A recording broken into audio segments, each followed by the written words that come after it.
as I mentioned to you, and you all of course know that perfectly well, the Vazifa is the second practice which you take on. And the first practice being the namaz, the second practice being the Vazifa, third practice being the zikr, as we hope to look tonight. And now, this, as I said yesterday, maybe I might recall that again. In the first stage, what's the sense of namaz? That is where, since Sufism is a theist form of discipline, like all the Western religions, from Zoroaster, Judaism, Christianity, Islam, Manichaeism, all these were monotheistic or are monotheistic religions, and part of the Hindu tradition is also theistic, but also Hinduism has a particular aspect which is not atheistic, mind you, not at all, but non-theistic, like Buddhism. So you have these different forms, and so in between these forms, our Sufism is a typical Indian theistic method of meditative fulfillment. And so there you get that the first aspect is namaz, where that awareness of divine being is given an anthropomorphic shape. That is the God of religion. The God of religion which you focus on as on a person. You see God as that person, or at least you associate God with a personal aspect. Now, if we think about our relations of human beings amongst one another, how we perceive our fellow man is also very different. We start with focusing, necessarily when we meet somebody, we focus on the physical aspect of that person. We see a person before us. We shake hands, or if we are good Sufis, we do namaskar. Well, I hope that will be one thing which we will continue. I find it such a beautiful exercise from India and Indonesia where they have this. But anyway, you first shake hands or whatever you do, you meet that person physically. But then, whether your contact, your friendship, your appreciation of that person continues, depends first maybe on the quality of mind. And you say, well, I like this person because he thinks in such a way, he speaks in such a way, his own mental makeup is such that he or she appeals to me. And so I have got contact with that person. So that the contact, there's the dominant contact is that of the mind. Now you get further, you see somebody who you might not communicate so easily intellectually, mentally, but you might have a contact with the heart. That's such a nice person, such a warm-hearted person, such a cordial person. Very often that goes even beyond the intellectual appreciation of a person, goes to that quality of the heart, to that warmth of heart, to that inner being which radiates out and moves you in a way and which gives you a deeper sense of contact with the person. Finally, you might find somebody who you say, well, I don't know what the kind of a person it is, and you know, the guy, very often these are dervishes and such people, you know, well, what a kind of shabby person this is and what is that. But the radiance of that person, you perceive his soul.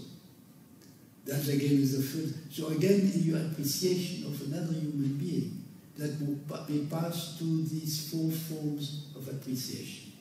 Now, if we deal with divine reality, it's exactly the same. We start with an image of divine reality, a very personalized image, a very simply the God in a very anthropomorphic shape. That is our namaz. And you know, if you have the system, you follow this, it's simply important that you follow these stages. That in every stage of your consciousness, you attach to that element of divine reality which corresponds to your own situation at a particular time. So, after that stage of namaz, which kind of settles in you, that image of a theistic reality also in the form of personal Godhead, then the next stage is the vazifa. And there you pass beyond the concept of divine reality in, let us say, an anthropomorphic form. A form is a kind of your human being is really very superior, but still conceived in human terms, in terms of human, of what we know of human beings, but then of course in a perfect way. But then the next stage is no longer you focus on the form of the Godhead, but on the inner attributes of the Godhead. His attributes, his sifatullah, the characteristics of divine being. So that's exactly the same as with a human being. You say, well, you know, never mind what he looks like, but his mind is so brilliant and his heart is so warm, and so we have these values that we appreciate in him. See, and that is exactly the thing you want with vazifas as well. For vazifas, it is not that you include them into an anthropomorphic element. You pass by the anthropomorphic element of your namaz stage into the perception of these attributes, beyond the outer form of an anthropomorphic form, into the character.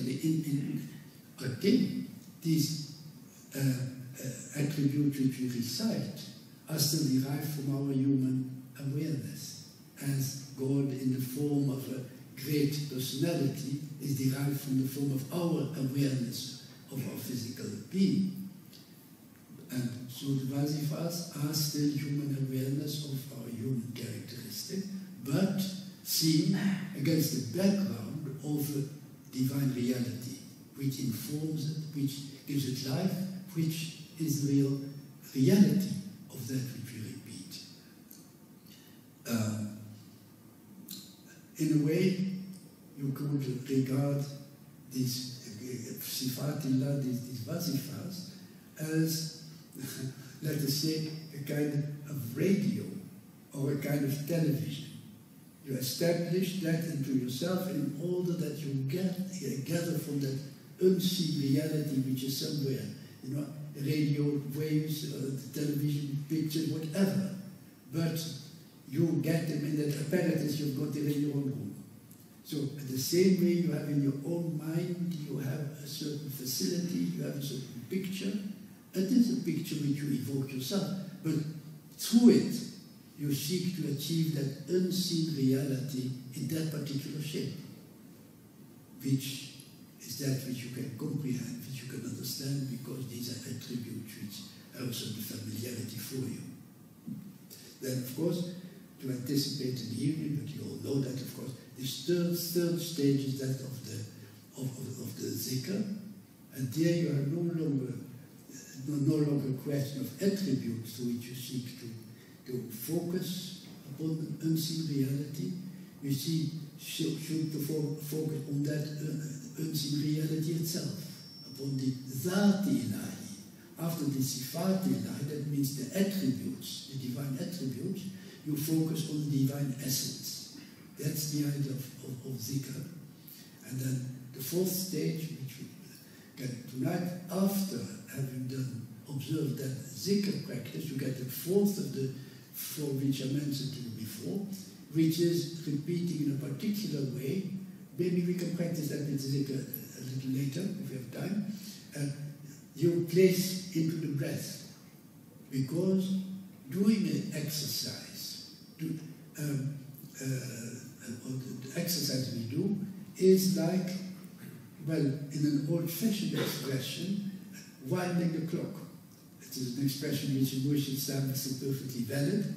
And so winding that clock, but why do you wind that clock? In order that it will work for a certain time. And so, really speaking, when you do these vazifas, and particularly when you do your vazifas at home and you're busy with these practices in your own context, remember that at least as much time as you devote to a particular practice, take at least as much time at just having a silence after it. because that's when it has to come to life. That is when it has to show its results. It's not that it, these vasifas are not a kind of magical formula that you say, well, now it's there. Well, no. It is something which helps your being to be attuned in a particular depth of perception and try to, through the silence following the practice, try to hold out something of that awareness which that attribute has created in you. Now what I would propose to you, that you do a vazifa, which is a very elementary one, a very widespread one, but which still has a focus quite of its own because it includes these two divine characteristics of transcendence and immanence. And that is in the nominative form we call Rahman and Rahim. Now Rahman means, it has many meanings, but in our context it means the transcendent one, the one who is absolute being, as a transcendent reality.